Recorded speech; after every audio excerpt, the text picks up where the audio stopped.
Hello everyone, good evening. আজকে আমি বানাবো তালের বড়া।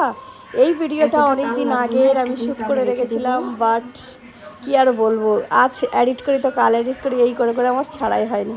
কিন্তু এখন আমি ভিডিওটা ছাড়ছি। কেউ প্লিজ বলো না তালের বড়া খাবো, কারণ এটা অনেক পুরনো ভিডিও, চাইলে আমি খাওয়াতে পারবো না গো। আর যারা যারা খেয়েছো তারা তারা তো জানবেই যে কেমন টেস্টি হয়েছিল। আমি তালের বড়াটা বেসিক্যালি বিয়ের পরপরই একটু বেশি ভালো করে বানানো শিখিয়েছি, কারণ বিয়ের আগে কোনো মেয়ে কোনো কিছু শেখে না, তাই না? মারা এত কি করে বলে আয় রান্না করছি পাশে একটু বস, কিন্তু আমরা কখনোই বসি না। তো বিয়ের পরেই সব কিছু লোক মেয়েদের ধীরে ধীরে শেখা। তো তালের বড়াটা, তাল জিনিসটা আমার একটু বেশি ভালো লাগে, কারণ আমি একমাত্র বাড়িতে খাই। আর আমার হাজব্যান্ড যদি বড়া করে দেই তবেই খাবে, না হলে তালের কোনো রেসিপিরও ভালো লাগে না, পছন্দ করে না। আর আমার শাশুড়ি মা আর আমি ফেভারিট, মানে আমাদের দুজনেই ভালো লাগে। তাই জন্য মা একটা তাল এনে দিয়েছিল আমাকে, আর আমাকে বলেছিল তুমি তোমার ভাব মতো সময় করে সব কিছু বানিয়ে নিও। তো এটা জন্মাষ্টমীর আগের ভিডিও, আর আমি কবে ছাড়ছি তোমরাই দেখো। তো যেহেতু আমি যেটা খেতে ভালোবাসি সেটার পিছনে যদি তো মানে অক্লান্ত পরিশ্রম করতে, আমি তার জন্য রাজি। আর আমার গলাটার দিকে কেউ যেও না, কারণ আমার এখন জ্বর সর্দি কাশি যত শরীর খারাপ আমার এই মুহূর্তে লেগে আছে।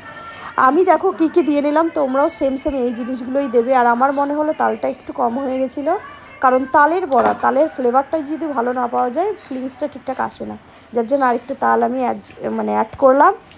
আর তালের বড়া কে কে ভালোবাসে প্লিজ কমেন্টে বলো। আর আমি গ্যাসটা ধরিয়ে দেবো, এখন আমি তালের বড়াগুলো ভেজে নেব। আর তালের বড়া করতে করতে না মায়ের কথাগুলো খুব মনে পড়ে যায়। আমার মা তালের বড়া এমন করে, প্রত্যেকটা তালের বড়া মনে হচ্ছে হাতে করে গোল গোল লুচি যেমন আমরা কাটি গোল গোল হয় ওই রকম গোল হয়। আর আমি হাতের সাহায্যে অত তো গোল করতে পারিনি, মানে কোনো রকমের জাস্ট যেমন পেরেছি তেমন করেছি। আর মাকে খুব মিস করি, যখনই কোনো রেসিপি করব মায়ের যাই না কেন মায়ের কথা মনে পড়ে যায়। আর এখন একটা সব কিছু রেডি হলো, আর শাশুড়ি মা বারবার এসে দেখছিল আমি ঠিকঠাক করতে পারছি কিনা বা ঠিকঠাক হচ্ছে কিনা। তারপরে তেলের মধ্যে দিয়ে দিলাম তাল পুরুলিগুলো, দেখো গোল কিন্তু হয়নি। তা আমি যাই বানাই না কেন, যেমনই বানাই না কেন, শাশুড়ি মা বড়মশাই আমার রান্নার প্রশংসাই করে, এবং আমি মন থেকে মানে যত্ন সহকারে সব জিনিসগুলো দিই বলে এতটা টেস্টি হয় খাবারগুলো খেতে।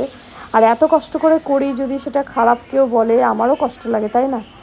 আর আমি খেতে ভালোবাসি, এবার আমার আশেপাশে যারা থাকে তারাও থাকতে থাকতে এখন এই জিনিসটাকে ভালোবেসে ফেলেছে। মানে বড় মাসে আগে খেতে না, এখন বললাম না তাল জিনিসটাই ওর পছন্দ না। এবার আমি যেহেতু বানাই, যেহেতু তালপুরেরই বানাই, সেহেতু আমিও বেশি মিষ্টি খেতে ভালোবাসি, মিষ্টি জাতীয় খাবার। তো ও এখন ওটা শিখে গেছে, ও এখন ভালোবাসে খাই। আর আমি এই যে পুরুলিগুলো করছি, এইগুলো না মাকে না ভিডিও কল করে দেখাচ্ছি, মা দেখো আমি তালে বড়া মানে ভাজছি। আর মা বলছে এগুলো খাওয়া নেই, হচ্ছে না, ভুল তো হচ্ছে না। আর এই যে মহারানী এসে গেছে, এই মহারানীর জন্যই বানানো।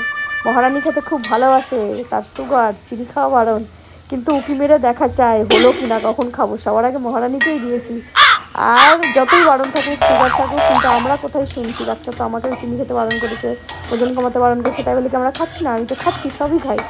আমরা ইয়াং ছেলে মেয়ে হয়ে মানতে পারছি না। আর মা বাবা কি পারবে না, এখন বয়স হয়ে গেছে, আরোই পারবে না।